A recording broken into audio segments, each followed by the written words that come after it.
మంచిది ప్రేమ దేవుని బిడ్డరా, టైం పరిగెడుతుంది. వాక్యంలోకి వెళ్ళిపోదాం. ఈరోజు అంశం హృదయము శుద్ధి చేసుకునుట. హృదయము శుద్ధి చేసుకునుట. ఏం శుద్ధి చేసుకోవాలండి? ఎక్కడ చేసుకుంటాము హృదయము? సంఘంలో దేవుని వాక్యముతో. ఇంట్లో దేన్ని శుద్ధి చేసుకుంటాం? శరీరాన్ని శుద్ధి చేసుకుంటాం కదండి. వస్త్రాలు శుద్ధి చేసుకుంటాం. పదే పదే అద్దం దగ్గరికి వెళ్ళి ముఖం శుద్ధి చేసుకుంటాం. కానీ హృదయాన్ని శుద్ధి చేసుకుంటలేదు. మనం హృదయాన్ని శుద్ధి చేసుకుంటలేదు. ఎవరు శుద్ధి చేయాలి? యేసయ్యే మన హృదయాన్ని శుద్ధి చేయాలి. ఎలా చేస్తాడు యేసయ్య శుద్ధి అంటే వాక్యముతో హృదయాన్ని శుద్ధి చేస్తాడు. హల్లెలూయా. వాక్యముతో హృదయాన్ని శుద్ధి చేస్తే ప్రభు ఈ రోజు మనతో మాట్లాడుతూ ఉన్నప్పుడు జాగ్రత్తగా నా వైపే చూడాలి. దయచేసి మీరు తలలు దించుకుంటే కుదరదు, ఏదో పోగొట్టుకున్నట్టు ఉంటే కుదరదు. ఏమా ఎంతమంది సంతోషంగా ఉన్నారు? సంతోషంగా ఉన్నారా లేకపోతే ఏదో బాధతో ఉన్నారు? ఎలా ఉన్నారు? గట్టిగా చెప్పండి. కదా, మనం దేవుని దగ్గరకు వచ్చి సంతోషంగా ఉన్నాం కాబట్టి సంతోషంగా దేవుని మాటలు విందాం. మంచిది. లూకా సువార్త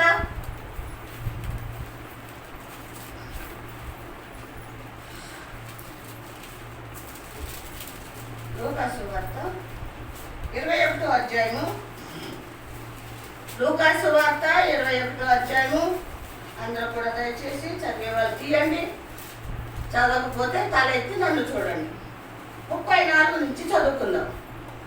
మీ హృదయములు ఒకవేళ తిండి వలనైనను మత్తు వలనైనను ఐక్య విచారణ వలనైనను అందంగా ఉన్నందున. చాలండి. తలలో నుంచి ప్రార్థన చేసుకుందాం.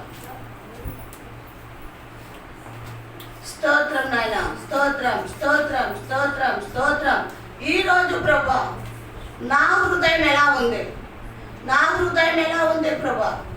తిండి వలన, మత్తు వలన, అయ్యా అనేకమైన విచారాల వలన ఒకవేళ ఉరి తెచ్చుకునేదానిగా నేను ఉన్నానేమో, ఉరి వచ్చేదానిగా నేను ఉన్నానేమో.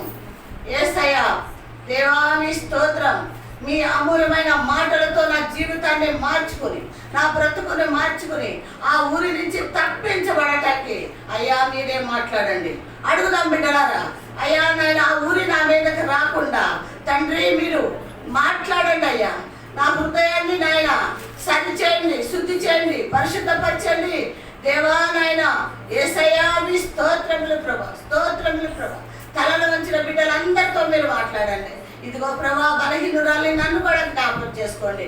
మీ సిలువ చాటున నన్ను దాచిపెట్టండి. మీరు మాత్రమే కనపడాలి, మీరు మాత్రమే వినపడాలి.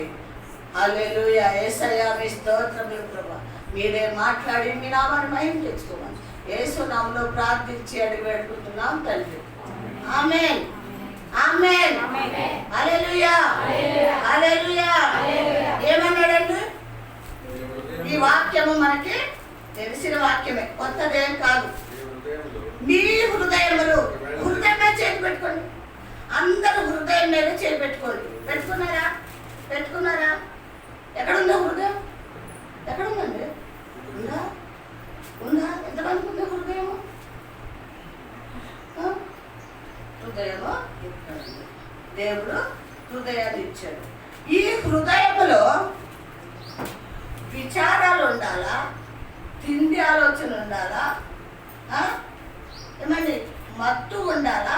యేసయ్య ఉండాలా? ఏమండి కదండి. అంటే ఇప్పుడు మనం చదివిన ఈ 3 అంశాలు కూడా ఎక్కడ దేనికి సంబంధించినవి? లోక సంబంధించినవి. అవి ఎక్కడున్నాయి? హృదయంలో ఉన్నాయి. లోక సంబంధమైనవి, అపవాది సంబంధమైనవి మన హృదయంలో ఉన్నాయి. అయితే ఇప్పుడు ఏం చేయాలి? వాటిని ఏం చేసేయాలండి? తీసేసుకోవాలి. ఏం చేసుకోవాలి? తీసేసుకోవాలి. కింద ఏమన్నాడు చదవండి.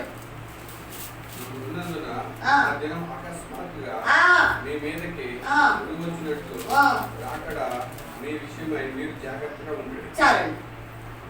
అలా ఉన్న విషయంలో, అలా ఉన్న ఆలోచనలో మనం ఉంటే చెప్తుంది, పని లేదు పాటలుగా పాస్తాను, తినొద్దంటది, మత్తులుగా ఉండొద్దంటది, అనేక విచారాలు వద్దంటది. విచారించిపోతే ఎట్లా, ఆలోచించకపోతే ఎట్లా, ఎట్లా గడుస్తుంది నాకు, ఎలా జరుగుతుంది నాకు అని మనం అనుకుంటాం. కానీ ప్రభు ఇక్కడ ఒక మాట చెప్పాడు మనకి, నీ సమస్త చింతలన్నీ నా పైన ఉంచు. ఆ మాట కూడా చెప్పాడండి. నీకుంటాయి బాధలు ఉంటాయి, కష్టాలు ఉంటాయి, ఇబ్బందులు ఉంటాయి, ఇరుకులు ఉంటాయి, అప్పులు ఉంటాయి, వ్యాధులు ఉంటాయి, బాధలు ఉంటాయి, అన్నీ ఉన్నాయి మనకి. కానీ ప్రభు ఏం చెప్పాడంటే నువ్వు విచారించి చేసేదేమీ కూడా లేదు. ఏమంది ఉందా? విచారించి చేసేది ఏమన్నా ఉందా? మనం పోనీ దాన్ని ఏమన్నా పోగొట్టుకునే అవకాశం మన దగ్గర ఉందా? ఏమీ లేదు. ఎవరి దగ్గరికి వెళ్తే ఇవన్నీ పోతాయి? ప్రభు దగ్గరికే వెళ్ళాలి. అంటే ప్రభుకి అప్పచెప్పి, ప్రభు నాకు ఈ చింత ఉంది, లేకపోతే నాకు ఆలోచన ఉంది, లేకపోతే నాకు ఈ బాధ ఉంది, తొలగించండి. అప్పులు ఉన్నాయి తీర్చండి, రోగాలు ఉన్నాయి స్వస్థపరచండి అని ప్రభు దగ్గరికి వెళ్ళాలే తప్ప మనము విచారాలతో ఉంటే అకస్మాత్తుగా వస్తుందంట. ఏంటండి? ఉరి వస్తుందంట కదా. ఉరి వచ్చినట్టు ఎవరు వస్తారు? యేసయ్య రాకడ వస్తుంది. యేసయ్య రాకడ వస్తుంది. మనం ఇదే ఆలోచనతో ఏం తిందునా, ఏం ధరించుకుందునా, ఏమి చేద్దునా అని ఈ ఆలోచనతో మనం ఉన్నామనుకోండి, ఏమొస్తుంది? అకస్మాత్తుగా ఇప్పుడు వచ్చేస్తాం. దాని నుంచి తప్పించుకుంటామా? ఏమ్మా, తప్పించుకుంటానికి సమయం ఏది? మనం సిద్ధపడలేదు, ప్రార్థనే చేయలేదు, ప్రభు ఎదుట నిలబడలేదు. మనం ఎలా తప్పించుకుంటాం? తప్పించుకోవాలి అంటే ఇవన్నీ ఏం చేయాలి? ఎన్ని అంశాలు? ఎన్ని? నీ హృదయము తిండి వలన, మత్తు వలన, అనేక విచారాలు. 3 అంశాలు కదండి. ఈ 3 అంశాలు మనము ఏం చేయాలి? విడిచిపెట్టాలి. తప్పదు. ఏంటి? ఏం తప్పదండి? తిండి తప్పదు. తినాలా వద్దా? తినాలి. ప్రభు చెప్పేది ఏంటంటే అన్నం మానేసేయండి అని చెప్పట్లేదు ఆయన. చికెన్ వండుకోవద్దు, మటన్ వండుకోవద్దు, చేపలు వండుకోవద్దు అని చెప్పలేదు. కానీ ఎక్కువ ఆలోచన దాని మీద పెట్టొద్దు. ఎక్కువ తలంపులు దాని గురించే అదేంటే వాటిని ఏం చేస్తాము? అన్ని నెవరు వేసుకుంటాం మనం. నెవరు వేసుకుంటాం. అబ్బా అబ్బా ఈ అబ్బా అబ్బా అబ్బా అబ్బా అనే లోపల ఆయన వచ్చేస్తాడు. అర్థమవుతుందా? అబ్బా అబ్బా అని అనొద్దు. సరే తెచ్చుకో, నేను తిన్నా, నేను తిన్నాను, నేను అంటాను. ఏం సంబంధం? తిందాము, నిద్రపోదాం, చింతలు మట్టుకోవద్దు. చింతలు మట్టుకు మనకి వద్దు. ప్రియమైన దేవుని బిడ్డలు, ఎందుకు? ఆ ఊరి నుంచి తప్పించబడాలి. మనం ఉరి నుంచి తప్పించబడి రాకడ కోసం సిద్ధపడాలి. ఉరి నుంచి తప్పించబడాలి, రాకడ కోసము సిద్ధపడాలి. అప్పుడు ఎప్పుడైతే మనం ఈ వదిలిపెట్టేసి వీటి మీద ఎక్కువ ఆలోచన పెట్టకుండా మనము ఉపవాస ప్రార్థన, శరీరం నలగొట్టుకుని కన్నీళ్లతో ప్రార్థన, లోకంలో ఆశలు కోరికలన్నీ విడిచిపెట్టేసి ఆలోచనలు విడిచిపెట్టి ప్రార్థన చేసినప్పుడు మనం ఏం చేస్తామండి? ఊరి నుంచి తప్పించబడతాం. ప్రభు రాకడలో మనము సిద్ధంగా ఉంటాము అని ప్రభు మనకి చెప్తూ ఉన్నాడు. ఇక 2వది చదువుకుందాం. చూడండి, ప్రకటన గ్రంథం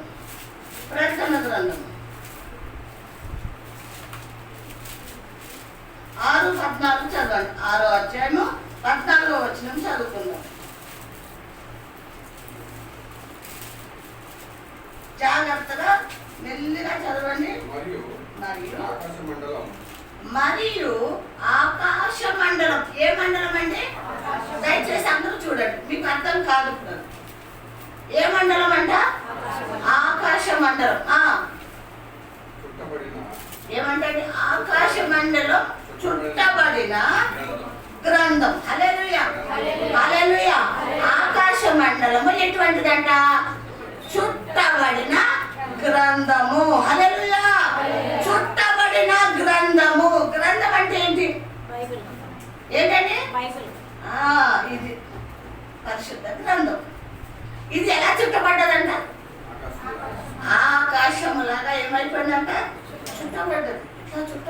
ఇప్పుడంటే ఇదిగో ఇలాగా ప్రింట్ అయిన తర్వాత దీన్ని ఇలాగా ఒక పుస్తకంగా చేశారు. కానీ అంతకుముందు ఎలా ఉన్నది? చుట్టబడి ఉన్నది. ఇలా చుట్టబడ్డదండి. ఎలా చుట్టబడ్డది? ఇలా చుట్టబడ్డది. ఇప్పుడు మన చేతిలో ఎలా ఉంది? గ్రంథంగా ఉంది కదా. ఆకాశ మండలము ఎలా ఉందంట? చుట్టబడ్డ గ్రంథం కదా. సరే ఇక్కడ ఏంటండి చెప్పండి. చుట్టబడిన గ్రంథం వల్లనే తొలగిపోయారు. ఏమైందంటండి? తొలగిపోయారు. ప్రతి కొండయు ప్రతి దీపమును వాటి స్థానములో తప్పిపోయి ఏం చేసింది అంటండి? తొలగిపోయింది. ఏమైంది అంటండి? తొలగిపోయింది, తప్పిపోయింది. తప్పాను. భూరాజులను గనులు సహస్రపతులను ధనుకులను బలిష్ఠులను ప్రతి దాసుడును ప్రతి స్వతంత్రుడును కొండ గృహాలలో బండల సందులలో దాక్కుని మహా ఆసీనుడై సింహాసన ఆసీనుడై ఉన్న ఏమంటండి? మహాసింహాసనమైన ఆసీనుడై ఉన్న సింహాసన ఆసీనుడై ఉన్న వాని యొక్కయు గొర్రె పిల్ల యొక్కయు ఉగ్రత మహాదినము వచ్చు. హల్లెలూయా, హల్లెలూయా. ఏమొస్తుందంటండి? ఈయన ఎక్కడున్నాడు? మహాసింహాసన ఆసీనుడుగా ఉన్నాడు, గొర్రె పిల్లగా ఉన్నాడు. ఆయన ఉగ్రత ఏమండి? ఉగ్రత మహాదినము వచ్చును. ప్రియమైన దేవుని బిడ్డలారా, ఇక్కడ మనం చదువుకున్న ఈ పైన వచనాలన్నీ కూడా మళ్ళీ మనం ధ్యానిస్తే వీళ్ళందరూ కూడా ఎక్కడెక్కడికి పారిపోయారంట? కొండల్లోకి, గుట్టల్లోకి కదండి. రాజులెవరు? రాజులు అయినారు, పెద్ద అధికారులు కూడా అయి ఉన్నారు. భూరాజులండి. భూరాజులు అంటే ఎవరు? ఏమండి? భూరాజులు అంటే భూ సంబంధమైన వాళ్ళు. అర్థమైందా? భూ సంబంధమైన వాళ్ళు అంటే గనులు, వాళ్ళు కూడా భూ సంబంధులే. ఏమండి? వీళ్ళందరూ ధనికులు, వాళ్ళు కూడా భూ సంబంధులే. అంటే అప్పవాదిగాడి సంబంధులు, లోకస్తులు, వీళ్ళందరూ కూడా వీళ్ళందరూ బలమైన వాళ్ళే. ఏ బలం ఉంది వీళ్ళలో? ఏమా ఏ బలం ఉందండి? లోక బలం ఉంది వీళ్ళలో. లోక బలం ఉంది. అవి ఇంత బలవంతులు ఎందుకు గుట్లల్లో, రాళ్ళల్లో, కొండల్లో ఎందుకు పారిపోయారు? ఎందుకు పారిపోయారండి? ఎందుకు పారిపోయారు అంటే ఈయన ఎవరైనా సింహాసన ఆసీనుడైన గొర్రె పిల్ల యొక్క ఉగ్రత మహాదినము వచ్చును కాబట్టి వాళ్ళు ఎక్కడాడు? భూరాజులు. ఎవరంటే వీళ్ళు? భూరాజులు, ధనికులు, రాజులు తాళజాలలేకపోయారు, తట్టుకోలేకపోయారు. అయ్యా వాస్తుంది, అంతస్తులున్నాయి, మేడలున్నాయి, మిద్దెలున్నాయి, అన్నీ ఉన్నాయి, పొదుపు లేదు, కొరత లేదు వాళ్ళకి. కానీ అవన్నీ విడిచిపెట్టి పారిపోతున్నారు. ఎందుకు పారిపోతున్నారు అని మనం తెలుసుకుంటే ప్రేమల దేవుని బిడ్డలారా, వీళ్ళకి ఏమి లేదు.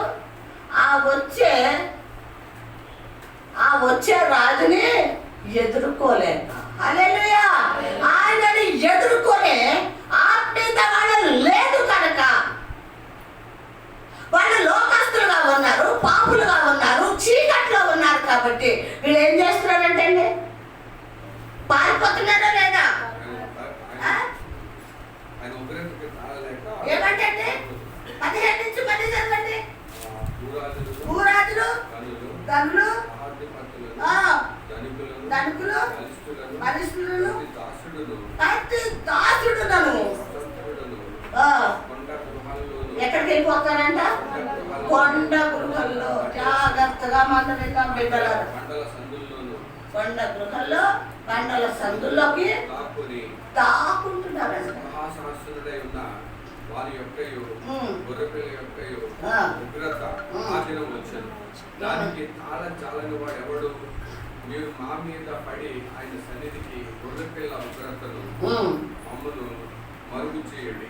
అని ఏమంటండి? పర్వతులు ఆయన వచ్చే ఉగ్రతకి ఎవరు తాళుతారు? ఎవరు తాళగలడు? ఎవరు తట్టుకోగలుగుతారు? ఏమా, ఎవరు తట్టుకోగలుగుతారండి? ఆయన ఇస్తున్న ఉగ్రత, ఆయన మన మీదకి తీసుకొస్తున్న ఉగ్రత ఎవరు తాగుతారు? ఎవరు తాగి గొర్రెపిల్ల ఉగ్రతను మమ్మను మరుగు చేయుడి. ఏమంటండి? అని పర్వతములతోనూ బండలతోనూ వాళ్ళు మొర్ర పెట్టుకుంటున్నారు. చూడండి, ఎవరికి మొర్ర పెట్టుకుంటారు? బండలతోనూ పర్వతములతో వెళ్ళి, అయ్యా ఓ రాళ్ళు, ఓ రప్పలు, మమ్మల్ని తప్పించండి, మమ్మల్ని దాచి ఉంచండి గృహాల్లో. మేము తాళలేము. ఎవరికి తాళలేము?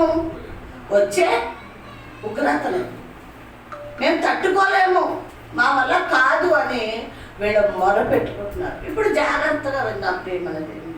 ఎందుకు వాళ్ళు పారిపోయారు?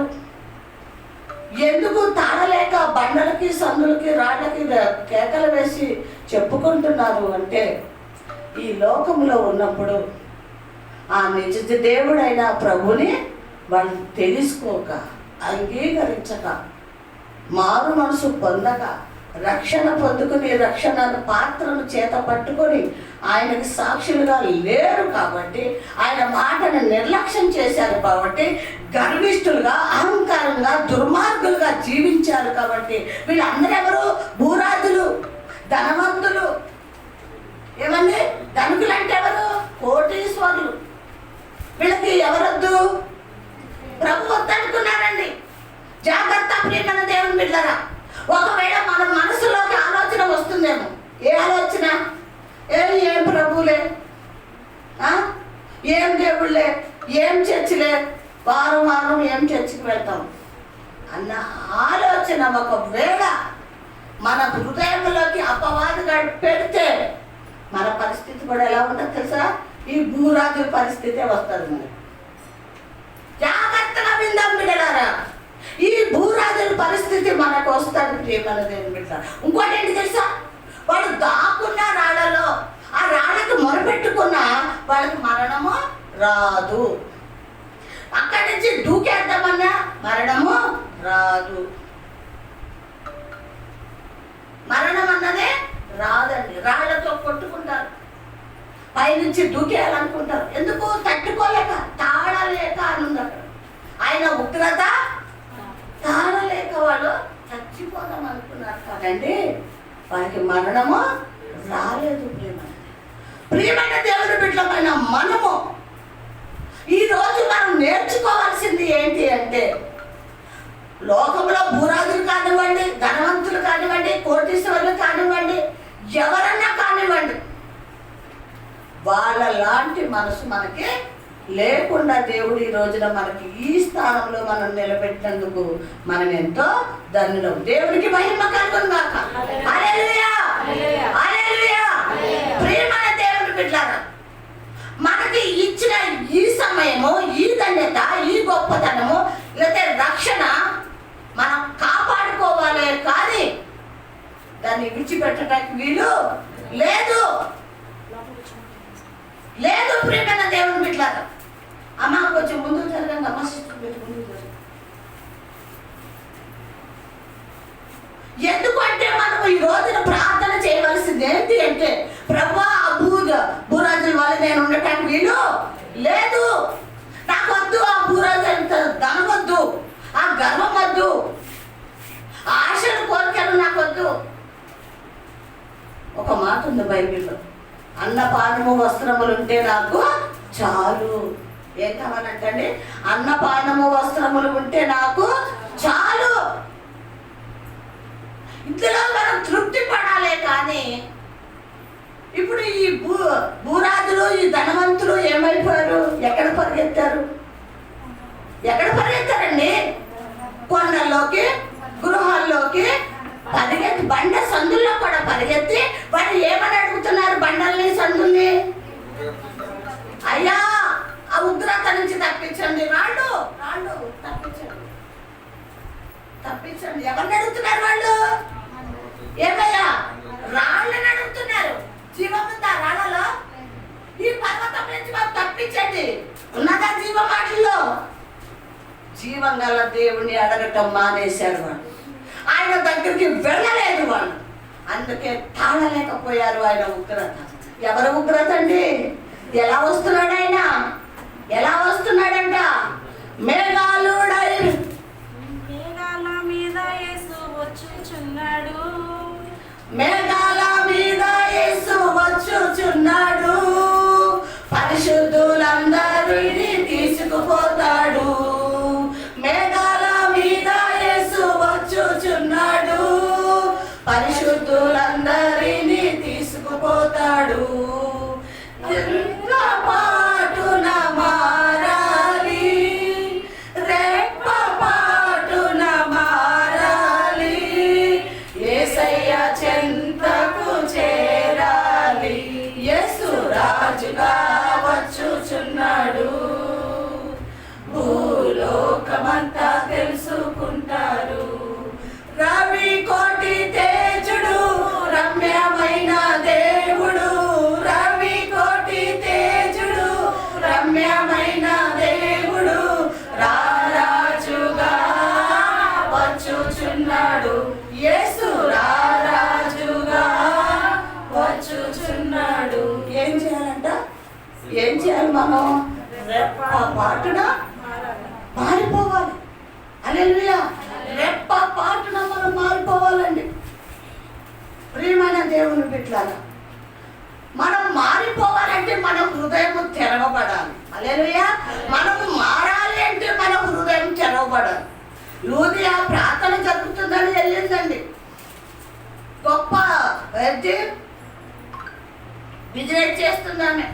ఖరీదైన పెద్ద అదేంటి వేల కొద్దో లక్షల కొద్దో బిజినెస్ చేస్తున్నామే. ఈ రోజు దేవుణ్ణి ఆరాధించే దినము అని తెలుసుకుందామే. ప్రభుని మహిమపరిచే దినం అని తెలుసుకొని గవిని దాటి వెళ్ళి అక్కడ కూర్చుని పౌలు గారు చెప్తున్న మాటలు జాగ్రత్తగా విన్నారు. జాగ్రత్తగా విన్నారు. ప్రియమైన దేవుని బిడ్డారా, మనం వచ్చాము అన్నది పక్కన పెట్టండి. ఎలా వచ్చాము అన్నది చాలా అవసరం. ఎందుకు వచ్చాము అన్నది చాలా అవసరం. వచ్చి ఏం పొందుకున్నామన్నది చాలా అవసరం. అర్థమవుతుందా? ఆమె ఎందుకు వచ్చింది? ఖరీదైన బిజినెస్ వదిలేసింది. ఆ రోజు అక్కరలేదు, నాకు అక్కరలేదు. నా ప్రభుకి దగ్గరికి నేను వెళ్తే నా ప్రభు రేపు నాకు అవసరం తీరుస్తాడు అన్న విశ్వాసముతో ఆమె వచ్చింది. ఆయన మాటలకి ఆమె హృదయము ఏమంటే హృదయము తెరవబడ్డది. అంటే హృదయము తెరవబడిన వెంటనే ఈ పరిశుద్ధమైన మాటలు, జీవంగల మాటలు, శక్తివంతమైన మాటలు, ఆమెను బ్రతికించే మాటలు ప్రభు ఆమెతో మాట్లాడాడు. గట్టిగా చెప్పండి. మాట్లాడాడు ప్రభు. నీతో నాతో మాట్లాడాలి అంటే మన హృదయము సిద్ధపరచుకొని కూర్చుంటే ప్రభు మన హృదయాలు తెరుస్తాడు, మనతో మాట్లాడతాడు. వెంటనేనండి, సమయం తీసుకోలేదు ఆమె, సమయం తీసుకోలేదు. వెంటనే అక్కడ అయిపోయింది, వాక్యం అయిపోయిన తర్వాత ఆయనతో అంటుంది, అయ్యా నేను నా ఇంటి వారు ఏం తీసుకుంటా? నేను మారు మనసు పొందేశాను సంఘంలోనే, నేను ప్రభువుని తెలుసుకున్నాను, నాకు బాప్తిసము కావాలి. ఏం తీసుకుంటుందంట? ఒక్కటే తీసుకుందా? కుటుంబం అంతా తీసుకున్నారు. కుటుంబం అంతా తీసుకున్నారు. ఆమె చెప్పి అడుగుతుంది అయిపోయాక, అయ్యా మీరు మా ఇంటికి రండి, మాకు వాక్యంతో ఇంకా మమ్మల్ని సరిచేయండి, మాకు బోధించండి, మా కుటుంబానికి మాకు బాప్తిసం ఇవ్వండి. ఎప్పుడైతే మనము హృదయాలు తెరవబడి ప్రభు మాటలు మన హృదయంలో భద్రపరుచుకుని నెమరు వేసుకుంటామో అప్పుడు ఏమైపోతాం మనం? మన జీవితం మారుతుంది, మన బ్రతుకు మారుతుంది. ఎక్కడికి వెళ్తాము? ప్రభు మన కోసం చిందించిన ఆ పరిశుద్ధ రక్తం దగ్గరికి వెళ్ళిపోతాము. హల్లెలూయా. వస్తాం పాస్టర్ దగ్గరికి. అయ్యా, నేను ఇప్పుడు వరకు ప్రభుని తెలుసుకోలేదు, ప్రభుని అంగీకరించలేదు, ఆయన వెంబడించలేదు, ఆయన మాటలు వినలేదు. ఇప్పుడు నా హృదయం తెరవబడ్డది, నా హృదయం తెరవబడ్డది. అయ్యా, నేను పాపాలు ఒప్పుకున్నాను కాబట్టి ఈ పాపపు శరీరాన్ని, నా హృదయాన్ని కడగండి. దేంతో కడగండి? 2000 సంవత్సరంలో ఆయన కాచిన ఆ సిలువలో కాచిన ఆ పరిశుద్ధ రక్తముతో నన్ను కడగండి. ప్రియమైన దేవుని బిడ్డలారా, ఎప్పుడైతే ఈ అనుభవంలోకి మనం వస్తామో వేడలాగా పారిపోతామా? అక్కడ ప్రార్థన శక్తితో ఆయన ఎదుట నిలబడతామా? చెప్పండి అమ్మా, విశ్వాసం లేదా మీకు? నోరు విప్పాలి. ఏంటి? దేంతో నిలబడాలి? లోకాసు వార్తలోనే ఉందన్నమాట. ఏమని? ప్రార్థన శక్తితో ఆయన వచ్చినప్పుడు ఆయన ఎదుట నిలబడాలి. శక్తిని పొందుకుంటావు కాబట్టి, ఆయన బలమును పొందుకుంటావు కాబట్టి ఆయన ఎదుట నిలబడాలి. ఈ భూరాజులు, ఈ ధనవంతులు, కోటీశ్వరులు ఏ శక్తి ఉందంటే వాళ్ళు, ఏ బలం ఉందంటే వాళ్ళలో లోక బలం. అది మనకు పనిచేస్తుందా? మనకు ఉపయోగపడుతుందా? లేదు. ప్రియమైన దేవుని బిడ్డలారా, లాజరు చనిపోయేటప్పటికి శక్తివంతుడా లేకపోతే ఆరోగ్యవంతుడా? తెల్లని ఖరీదైన వస్త్రాలు కట్టుకుని ఉన్నాడు ఆయన. ఎలా ఉన్నాడండి ఆయన? ఆయనని అంత దూరాన్ని చూస్తా కూడా భయంకరమైన వ్యక్తిగా ఉన్నాడు, ఇష్టపడని వ్యక్తిగా ఉన్నాడు. కానీ ప్రభు చూసింది పైరూపం కాదండి. ఆయన కుళ్ళిపోయాడా? కుక్కలు నాకుతున్నాయా? చీము కారుతుందా? తింటాకు తిండి లేదు. ఆ రాజు, ఆ ధనవంతుడు ఒక రొట్టె మొక్క పడేస్తే తిందామని ఎదురు చూసిన ఆయనను ఎక్కడికి తీసుకెళ్ళిపోయాడు? తీసుకెళ్ళిపోయాడు? పరదేశకు తీసుకెళ్ళాడు. గట్టిగా చెప్పండి. ప్రభు తీసుకెళ్ళిపోవాలి మన ఆత్మల్ని. ఇది కాదు, దీనికి సిలువేసుకుందాం. శరీరానికి ఏం వేసుకోవాలి? సిలువేసుకోవాలి. ప్రభువుకి ఏది సిలువేశారు? ప్రభువుని దేన్ని సిలువేశారు? ఆత్మక, హృదయానిక, శరీరానిక? ఏమండి, వేసుకుంటారా లేదా ఈరోజు సిలువ? అంటే ఏంటంటే దీన్ని ప్రేమించొద్దు. నువ్వు సిలువ వేసుకున్నావు అంటే శరీరాన్ని ఏం చేయొద్దు? ప్రేమించొద్దు. ఈ శరీరమే మనల్ని నరకానికి నడిపిస్తుంది. ఈ శరీరమే పాపపు ఆలోచనలోకి, పాపపు తలపుల్లోకి వీటిని నడిపిస్తుంది. ఇది భూ సంబంధమైనది. ఏ సంబంధమైనదండి? ఇది భూ సంబంధమైనది. కాబట్టి దీన్ని ఏం చేయాలి? సిలువ వేసుకుని ప్రతిరోజు దీన్ని జయించుటకి. ఎందుకమ్మా నిద్ర వస్తుంది? దీన్ని జయించుటకి ప్రార్థన కావాలి మనకి. దేన్ని జయించాలి? శరీరాన్ని, లోకాన్ని, అపవాదులను. ఈ 3 జయించాలి కదా. అందుకే మనకు చెప్పాడు ప్రభు, నేత్రాశ, శరీరాశ, జీవపుడంబం ఇవి మనలో ఉండకూడదు. అవి దేవుడి నుంచి వచ్చినవి కాదు కదా ప్రియమైన దేవుని బిడ్డ. కాబట్టి ప్రియమైన దేవుని బిడ్డరా, రాజు వచ్చేస్తున్నాడు. ఎంతమంది నమ్ముతున్నారు ప్రభు తొందరగా వస్తున్నాడని? త్వరగా వస్తున్నాడు. ప్రియమైన దేవుని బిడ్డరా, సిద్ధపడు. ఈ రోజే సిద్ధపడు. ఈ క్షణమే సిద్ధపడు. సిద్ధపడి ప్రభు కోసం ఏం చేయాలి? సిద్ధపడి ఎదుర్కోవాలి. ఎవరిని ఎదుర్కోవాలి? ప్రభుని ఎదుర్కోవాలి. చూడండి, యెషయా గ్రంథం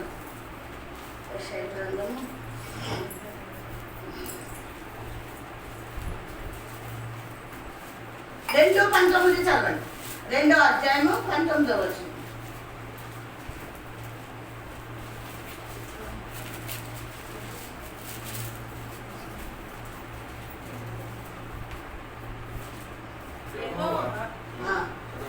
యెహోవా భూమిని గజగజ వణికింప లేచినప్పుడు ఆయన భీకర సన్నిధి నుండి, ఆయన ప్రభావ మహత్యం నుండి మనుషులు కొండల గుహలోను దూరుదురు. చాలండి. హల్లెలూయా, హల్లెలూయా. ఈ మాట ఎక్కడ గుర్తు చేసుకున్నాం? ఆ? గుర్తుందా?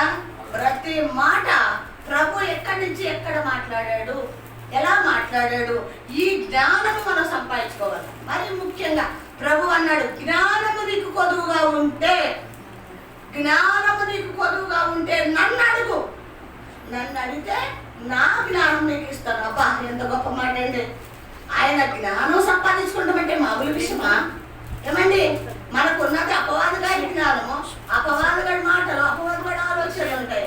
ప్రభు అంటున్నాడు కదా, నా బిడ్డ నీకు జ్ఞానం కొదువైతే నా జ్ఞానము ఏమంటండి, యెహోవా భూమిని ఏం చేశాడంట? గజ గజ వరకు ఇచ్చాడు.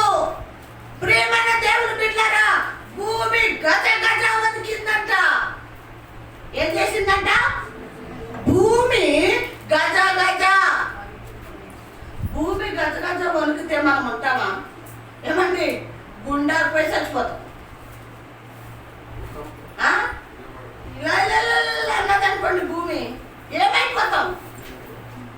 ఓయమ్మో బాబోయ్, ఏంటి నా పరిస్థితి, నేను చచ్చిపోతానేమో, నా రొమ్ము కొట్టుకుంటాం. నా పిల్లలు బయటకు వెళ్ళారు, ఇంకా రాలేదు. మా ఆయన బయటకు వెళ్ళాడు, ఇంకా రాలేదు. అమ్మో ఏమైపోతాం? ఏం చేస్తాం? కేకలు వేస్తాం, కేకలు వేస్తాం. ప్రియమైన దేవుడు, ఈ భూమి గజ గజ ఎందుకు బతికిందంట? చెప్పండమ్మా, ఎందుకు బతికింది?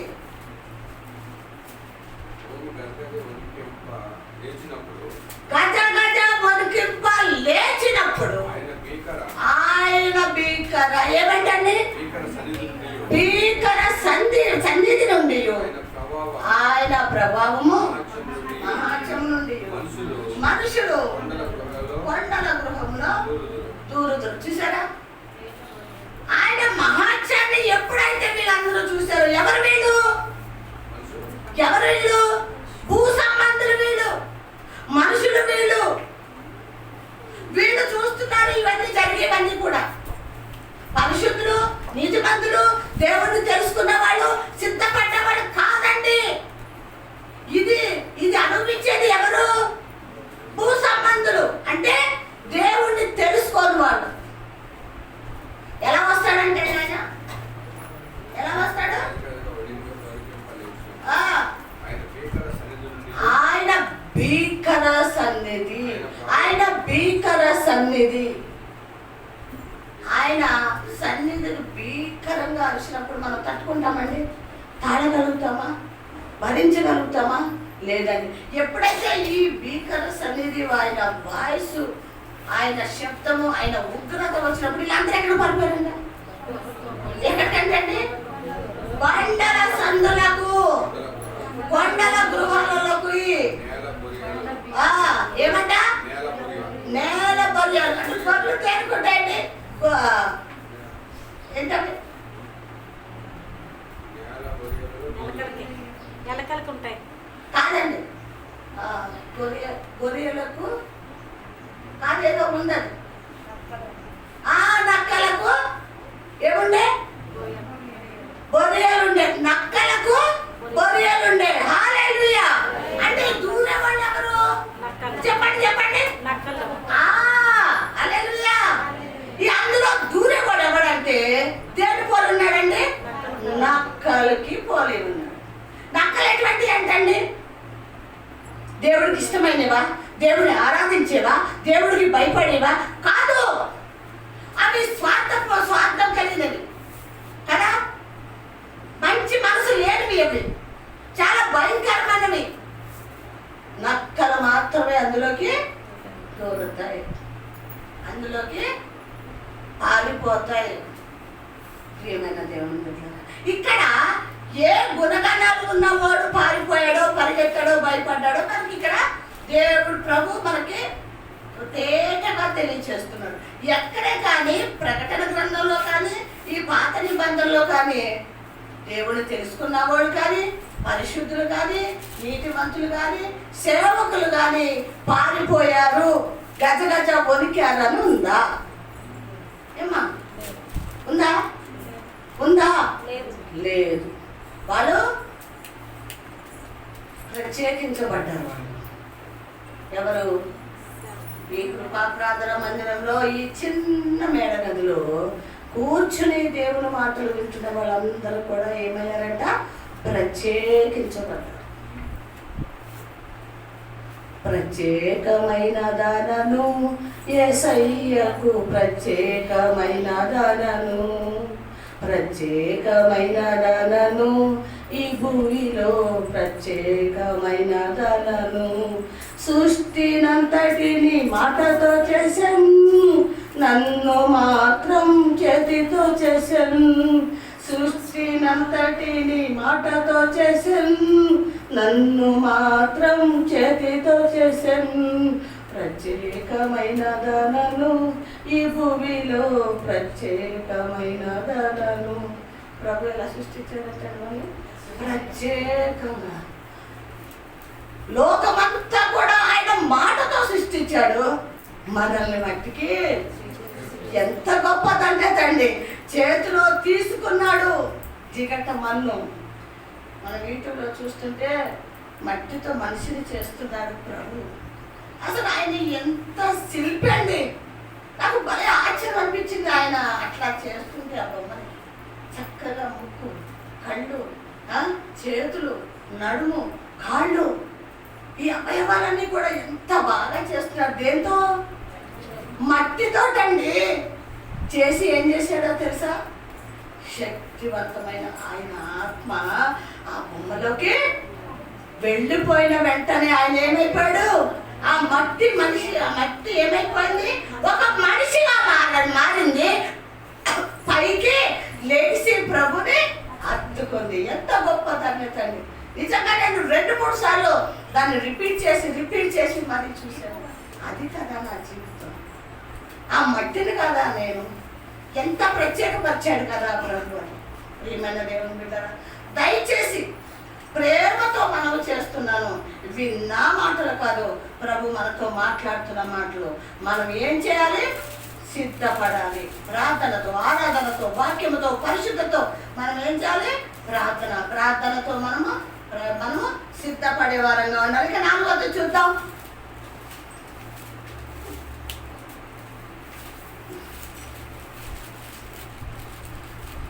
యెహోషువ గ్రంథం 2:18. నేను పరిగెత్తలేను. యెహోషువ గ్రంథం 2:18 చదువు సహాయం చేయండి.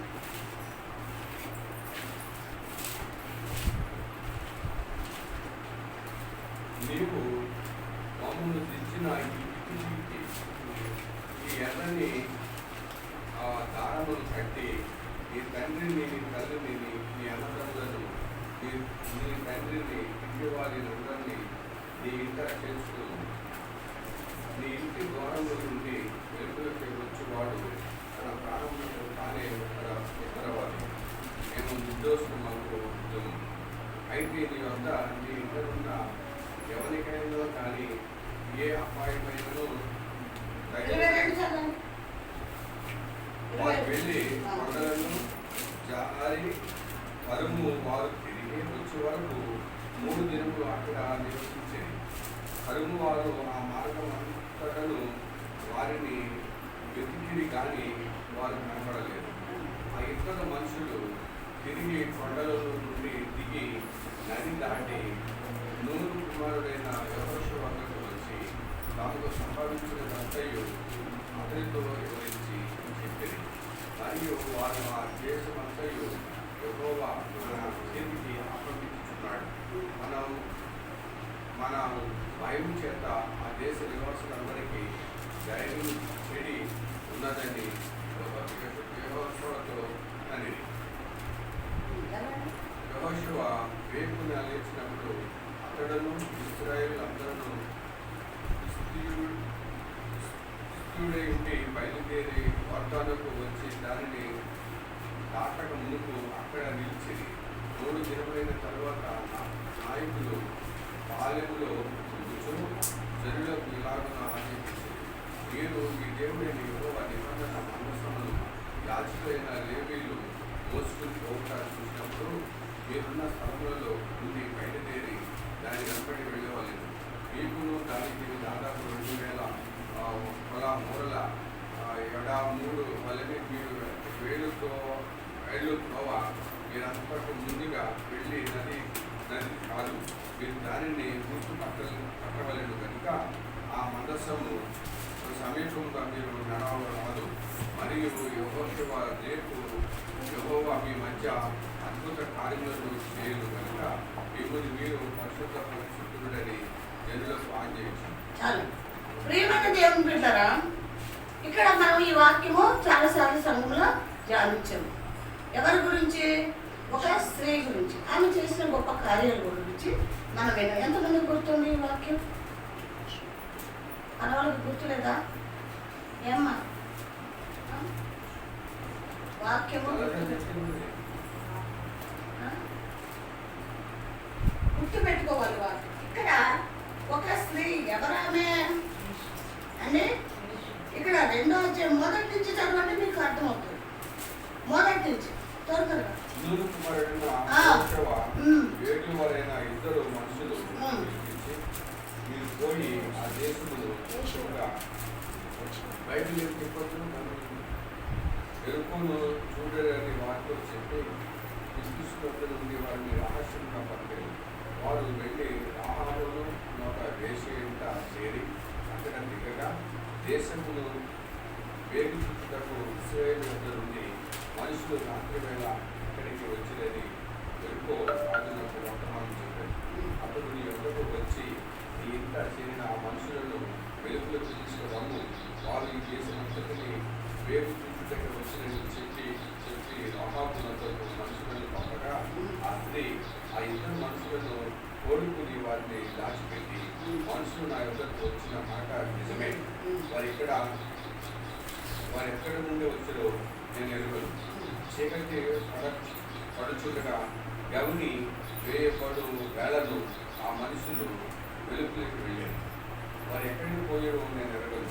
నేను వారిని శీఘ్రంగా తరిమిదిరా పట్టుకుంది అని చెప్పి తన విధి మీదకి ఆ ఇద్దరిని ఎక్కించి దాని మీద రాసి వేసి ఉన్న జనుప కట్టలలో వారిని దాచిపెట్టారు. మనుషులు ఇక్కడ ఎక్కడికి వెళ్ళారు అంటే ఈ ఇద్దరు వేగిల వారు ఎక్కడికి వెళ్ళారండి? ఎరుకో పట్టణము దర్శించి చూడటానికి వెళ్ళారు.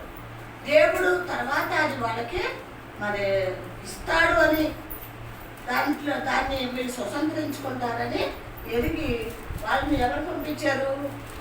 యెహోషువ ఆయనను పంపినట్టు మనం చూస్తాం. వీళ్ళు వెళ్ళారు. వెళ్ళిన తర్వాత ఆ రాజుకి ఏం తెలిసిపోయిందంటే వేగిల వాళ్ళు ఇద్దరు వచ్చారు. వీళ్ళంతా పట్టణం అంతా చూడటానికి, వాళ్ళు స్వతంత్రించుకోవటానికి, వాళ్ళు చూడటానికి వచ్చారు అని రాజుకు తెలిసినప్పుడు కొంతమందిని మరి పంపించారు, వాళ్ళని ఎలాగైనా పట్టుకుని బంధించమని. అయితే వీళ్ళిద్దరూ కూడా ఏం చేశారంటే ఎవరింట్లోకి వెళ్ళిపోయారు? వేశ్యాయన. ఎవరు? ఆ పేరేం పేరు? రాహాబు. ఆమె ఎవరు అని పిలువబడుతుందండి? వేశ్య అని పిలువబడుతుంది. ఇక్కడ ఇది మనం జ్ఞాపం చేసుకున్నాం. ఆమె ఏం చేసిందంటే, ఆమె ఉత్తే వేశ్య అని మనం మాట్లాడుకుంటున్నాం కదా. ఆమె ఉత్తి ఏంటి? శరీరాన్ని అమ్ముకుంటాం, ధనము సంపాదించుకుని ఇంటి వారికి పోషింపబడుతూ జరుగుతుంది. ఈ వేష ఇంట్లోకి వీళ్ళిద్దరు కూడా వెళ్ళిపోయారు. నిజంగా ఆమెకి ఆ మనసు కలిగి ఉంటే, ఆమెకు కావాలంటే ఆమె ఇంటికి వెళ్ళేది ఎవరండి? స్త్రీలా పురుషులా? పురుషులు కదా. పురుషులే వెళ్తారు, పురుషులే కావాలి కూడా ఆమెకి కదండి.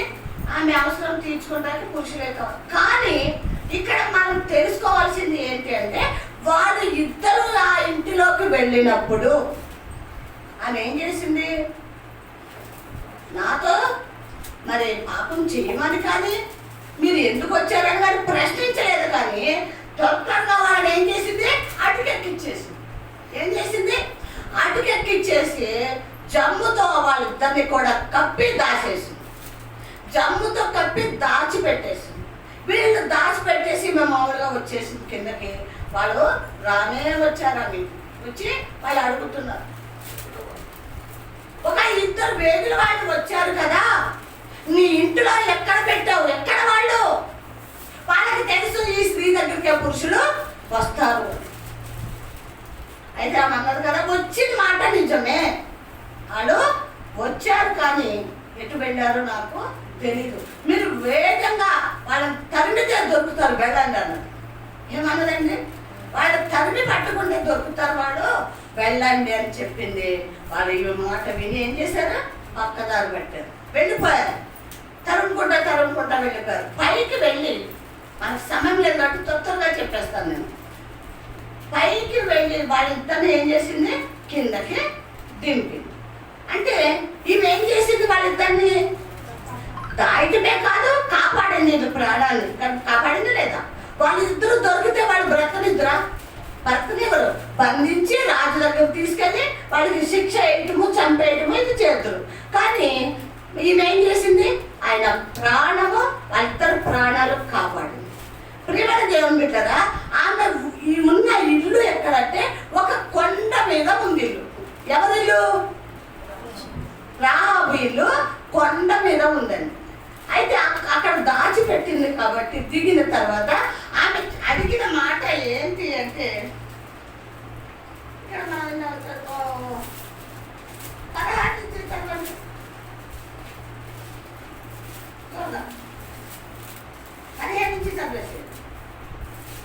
ఆమె ఇల్లు పట్టణపు ప్రాకారం మీద ఉండేది.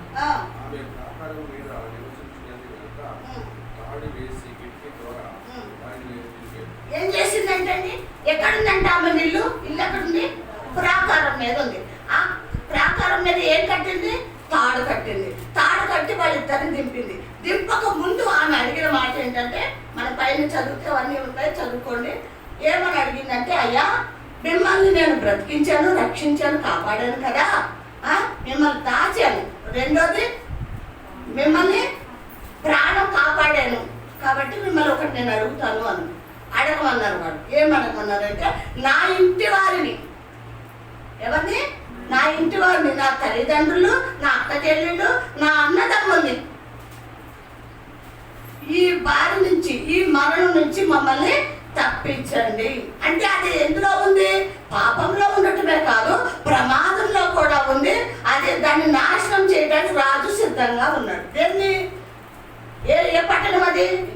ఎరుకో పట్టణం అండి. అని ఆమె అడిగినప్పుడు వాళ్ళు ఏం చెప్పారంటే, సరే అమ్మా, మాకు మీరు సహాయం చేసావు కదా, నువ్వు మళ్ళీ మేము వచ్చినప్పుడు, ఇది మాకు మా వశమైనప్పుడు, మేము దీన్ని పొందుకున్నప్పుడు తప్పకుండా నీ కుటుంబాన్ని, నిన్ను మేము కాపాడుతామని వాళ్ళు మాట ఇచ్చారు. వాళ్ళు చెప్పి ఏమన్నారంటే, చూడమ్మా, ఈ కిటికీకి ఒక ఎర్రని తాడు కట్టమని చెప్పారండి. ఏం కట్టమన్నారు? ఎర్రని తాడు కట్టమన్నారు. ఆమె ఏమన్నారంటే, ఈ తాడు కట్టావు కదా, ఈ తాడు ఎక్కి ఎవడన్నా వస్తే వాడి ప్రాణానికి వాడే బాధ్యుడు. అంటే ఏమైపోతాడు? మిమ్మల్ని ఏమి చేయడు కానీ వాడు చస్తాడు అని వాళ్ళు చెప్పారు. ఆ తాడుని అలాగే ఉంచమని చెప్పారు. మేము వస్తాము, నీ కుటుంబాన్ని మేము కాపాడుతామని చెప్పారు. తర్వాత యెహోషువకు చెప్పారు. ఇదంతా కూడా ఒక పలానా స్త్రీ మమ్మల్ని తప్పించింది, రక్షించింది అయ్యా, మరి ఇలా అడిగింది కాపాడమని, కాపాడాలని ఆయన చెప్పాడు.